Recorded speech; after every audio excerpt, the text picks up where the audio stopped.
बिस्मिल्लाहिर्रहमानिर्रहीम। आज हम बात करेंगे हीमोफीलिया पे। हीमोफीलिया क्या है, ये क्यों होती है, इसका इलाज क्या है, क्या ये काबिल इलाज है भी कि नहीं। मेरा नाम डॉक्टर सैयद नासिर अब्बास है और मैं पीडियाट्रिक हीमेटोलॉजिस्ट ऑन्कोलॉजिस्ट हूँ और हेड कर रहा हूँ बोन मैरो ट्रांसप्लांट डिपार्टमेंट को children hospital Lahore.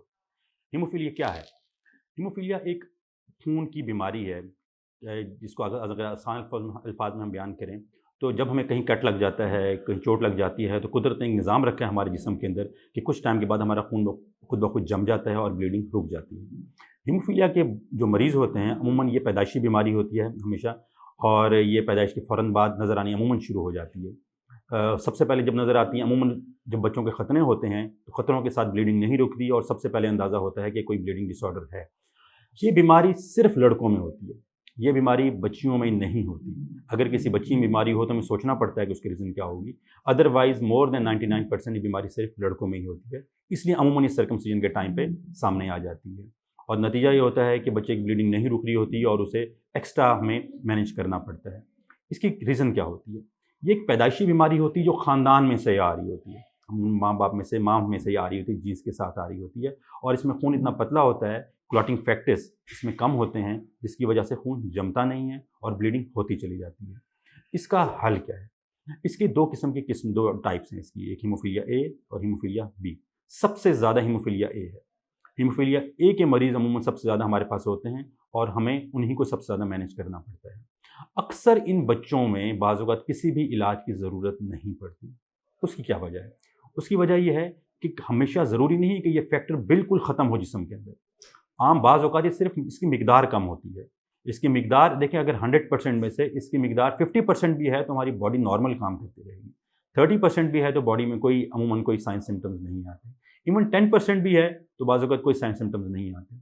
Sign symptoms अमूमन उसी वक़्त आते हैं जब 10% से भी कम नीचे चला जाए। तो आप अंदाज़ा कर सकते हैं कि बहुत सारे बच्चे ऐसे होते हैं हीमोफीलिया के जिनको किसी भी इलाज की ज़रूरत नहीं पड़ती। सिर्फ़ उन बच्चों में इलाज की ज़रूरत पड़ती है जिनकी मिक़दार या तो 5% से भी कम हो या 1% से भी कम हो या बिल्कुल ना हो। अगर ऐसे बच्चे होते हैं जिनकी मिक़दार कम होती है, तो फिर हमें उसको मैनेज करना पड़ता है और इसका हल उस फैक्टर जो कुदरत ने हमारे अंदर देना था और किसी वजह से हमारे जिस्म में नहीं है, उसको रिप्लेस कर देना। उसको हम इंजेक्शन के ज़रिए दे देना। ये मेडिसिन हमारे पास पाकिस्तान में भी अवेलेबल हैं और दुनिया भर में अवेलेबल हैं।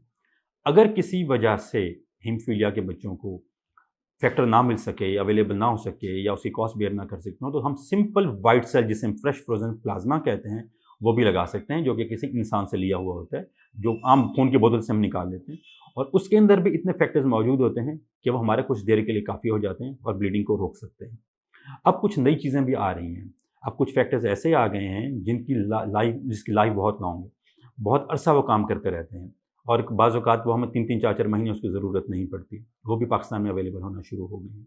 अब जीन थेरेपीज़ भी आ गई हैं कि अगर हम अपने जीन्स को, वो भी दुनिया भर में अवेलेबल हो गई हैं कि जीन थेरेपीज़ के ज़रिए हम इसको मुकम्मल तौर पर भी ख़त्म कर सकते हैं, जो कि अब एफडीए ने भी अप्रूव कर दिया और वो ट्रीटमेंट भी आ गई है। तो हीमोफीलिया के मरीज़ों के लिए जो हमारा पैगाम होता है वो ये होता है कि काबिल इलाज है, नंबर 1। दूसरा, इसका गैर ज़रूरी इलाज नहीं करना।